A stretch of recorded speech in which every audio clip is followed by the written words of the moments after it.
My name is not one thing, my gender isn't either. From the very beginning I sensed that the words people used to describe themselves, boy, girl, man, woman, never quite fit me. I grew up searching for a label that felt like home, but every label seemed to slip through my fingers, never quite capturing the fullness of who I am. I am non-binary, polygender, a woman, but not in the way most people understand. My experience of gender is layered and shifting, a spectrum rather than a single point. Sometimes I feel close to womanhood, other times I drift far from it, and sometimes I exist in a space that has no name at all. My identity is a shifting mosaic, sometimes close to womanhood, sometimes far from it. Each day, I wake up and discover new pieces of myself, fitting them together in ways that make sense only to me. My gender is a living, breathing thing, never static, always evolving. I hold many genders within me, sometimes in harmony, sometimes in tension. There are days when these parts of me sing together, and days when they pull in different directions. But all of them are real, all of them are mine, and I am learning to honor each one. This body has been a good home, but not always mine. I have spent years trying to make peace with it, to find comfort in its shape and form. Sometimes I feel gratitude for what my body has carried me through, and other times I feel like a visitor, inhabiting a space that doesn't quite fit. My chest especially feels like a contradiction, a static story for a person who contains multitudes. It's a part of me that has always felt both familiar and foreign, a symbol of womanhood that sometimes feels like a costume I never chose. I'm considering a single mastectomy, not full removal but a modification. It's a decision that comes from years of reflection, of listening to my body and my heart. I want to shape myself in a way that feels true, not to erase my history, but to write a new chapter, one side flat, the other remaining, a body that reflects my asymmetry. This choice is about creating a physical form that mirrors the complexity inside me, a visible sign of the many selves I carry. It's not about erasure, but alignment. Like kintsugi, the art of mending with gold, I want to honor the cracks and seams that make me whole. My journey is about integration, not hiding or denying any part of myself. I want a body that tells my whole story, honoring all the people inside me. Every scar, every change, every choice is a testament to my journey, a way of making the invisible visible, of letting the world see the truth I carry. This isn't a rejection of womanhood, but an embrace of complexity. I am not turning away from any part of myself, but reaching out to gather all my pieces, to hold them close and celebrate their existence. I want my outside to match my inside, a reflection that makes sense. I want to look in the mirror and see someone who feels real, who feels whole, who feels like home. This is not a whim, but a profound need for congruence. It's a decision rooted in years of self-exploration, therapy, and honest conversations with those I trust. I am choosing this path with intention and care. I want to move through the world with wholeness. I want to walk with confidence, to take up space as my full self, to feel the freedom that comes from living authentically. This is the next step in a lifelong journey of becoming myself. Every step I take is a declaration. I am here, I am real, and I am worthy of being seen. In a world that demands simplicity, I choose to be fully, unapologetically me. My journey is not about fitting in, but about standing out, about living as the truest version of myself, no matter how complex that may be. The world has opinions about bodies, especially mine. Every day, I feel the weight of those opinions, pressing in from all sides, shaping how I move through the world. Sometimes, it feels like my body is a canvas for other people's expectations, painted over with their hopes, fears, and judgments. My family wants me safe, but their idea of safety is about blending in, about not drawing attention. They worry that if I stand out, I'll be hurt, so they urge me to hide parts of myself. Their love is real, but it comes with conditions, spoken and unspoken. Their love is warm, but sometimes suffocating. I know they mean well, but their embrace can feel like a cage, keeping me from growing into who I truly am. Friends are mostly supportive, but even among them, there are moments when my identity is treated like a debate topic or a symbol for something bigger than myself. Some see my journey as a political statement, not a personal truth, and that can be isolating. Advice can feel scripted, not genuine. Sometimes, it's as if people are reciting lines they've heard online, rather than truly listening to what I need or how I feel. My ethnic community sees a woman's body as sacred. Changing it feels like betrayal. There's a deep sense of tradition, of roles passed down through generations, and stepping outside those lines can feel like I'm letting everyone down. I carry the weight of my ancestors' expectations, and sometimes I wonder if I'm strong enough to honor my truth and my heritage at the same time. Strangers' stares and whispers cut deep. Even in a crowd, I can feel eyes on me, measuring, questioning, sometimes judging without a word. Society wants easy answers, neat boxes. There's comfort in categories, in labels that make people feel like they understand. But I don't fit, and I don't want to. When you refuse to fit, you become a target for confusion and ridicule. People don't always know what to do with difference, so they react with discomfort, or even cruelty. Pressure to conform is everywhere, even among my own generation. Social media amplifies it with endless opinions and comparisons, making it hard to know what's real and what's just performance. We're supposed to be enlightened, but that brings its own expectations. There's pressure to be the perfect advocate, to always have the right words, to never make mistakes. Our bodies become billboards for causes, dissected for what they represent, not what they mean to us. Sometimes I just want to be seen as a person, not a symbol. The weight of these expectations is immense.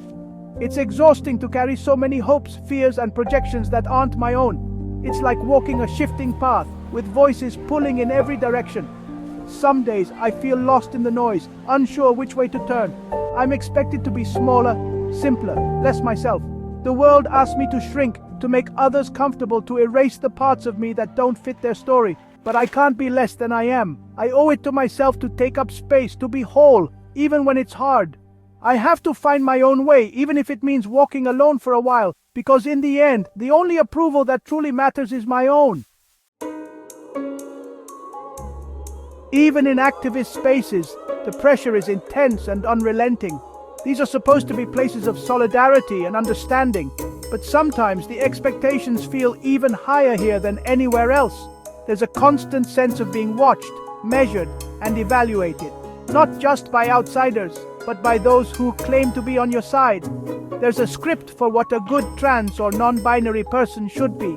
Always the educator, the role model, the flawless example. We're expected to be patient, articulate, and endlessly available to explain ourselves, as if our worth depends on how well we perform for others. Our journeys become public property, open to critique and debate. Every choice, every word, every aspect of our lives is scrutinized as if we're representatives for an entire community rather than individuals with our own needs and desires. My desire for a single mastectomy confuses some. I'm told it's not trans enough, that I don't fit the narrative people expect. It's as if there's only one way to be trans, and any deviation is suspect. Some accuse me of taking half measures or internalizing transphobia, as if my choices are a betrayal rather than an expression of my truth. The pressure to conform comes from all sides, even from those who should understand. The irony is sharp. Those who champion freedom and self-expression sometimes try to put me in a new box, policing my identity in the name of progress. Authenticity feels dangerous. We end up performing identities instead of living them, afraid of being judged or rejected for not fitting someone else's idea of what we should be. The need to constantly explain and defend myself is exhausting. It wears me down, making it hard to find peace or simply exist without justification. My body is not a battleground for others' politics or opinions. It's mine, and my choices are deeply personal, not up for debate or approval. Community can become a courtroom where allies turn into gatekeepers and support is conditional on meeting invisible standards. The pressure to be perfect distracts from real change. Instead of building each other up, we get caught up in who's doing it right. I'm not a symbol or a manifesto, just a person seeking comfort in my own skin, hoping for acceptance and understanding, not just tolerance. True liberation feels distant when we're busy policing each other, losing sight of the bigger picture and the freedom we all deserve. I wonder if we can ever be truly free, if we can ever create a world where we're allowed to be ourselves, without fear, without judgment, and without having to prove our worth to anyone. Navigating Canadian healthcare is a maze of invisible walls. On paper, gender-affirming care exists. In practice, it's slow and full of gatekeepers. Getting a referral means convincing a doctor your identity is real. For polygender people, explaining yourself is even harder. Psychological assessments pathologize my identity, reducing me to symptoms. Wait times stretch for months or years, another barrier. The system is built on binaries, not complexity. There's a real fear of being denied care for not fitting the narrative. The doctor's door is a symbol of the system's power over my existence. What if anyone could get plastic surgery for any reason for free? Bodily autonomy should be a right, not a privilege. Imagine decisions based on informed consent, not gatekeeping panels. This would shift power back to us, removing shame and stigma. Right now, access is tied to class and privilege, a two-tiered system. Universal access would mean equity and better public health. Free, open access would reduce suffering and empower people. It's a radical investment in happiness and freedom. Beyond social and medical barriers, more obstacles remain. Surgery carries risks, infection, scarring, regret. Financial costs add up. Consultations, travel, time off, post-op care. Many can't afford liberation. The system filters out the less privileged. Social fallout is real. Relationships may be lost. Isolation grows. I must weigh internal peace against external connection. It's a cruel calculation many queer and trans people face. Intersectional challenges make it harder for people of color, disabled, or neurodivergent folks. Racism and transphobia compound the struggle. My path is hard, but others face even steeper climbs. The web of obstacles is tangled and persistent. Still, I move forward. God's design. I've heard it all my life. Some see altering my body as defying the divine, a spiritual crime. This belief leads to real-world consequences: ostracism, rejection by family and faith communities. Non-binary polygender identities don't fit the narrative. They're too complex, too queer. I'm left to wrestle with these ideas alone. What if God's design is dynamic, not static? What if my body is a canvas, not a prison? I seek a faith that loves me for my complexity, not in spite of it. In the face of obstacles, it would be easy to give up. But that's not living, it's surviving. I find strength in my own resilience, grown from years of being different. Online communities are a lifeline. People like me sharing stories and support. We're not symbols, just real people. Their encouragement reminds me my path is possible. My chosen family is another anchor. Friends who listen, respect, and show up. Their love is a sturdy rope, not a suffocating blanket. They celebrate my clarity and sit with my doubt.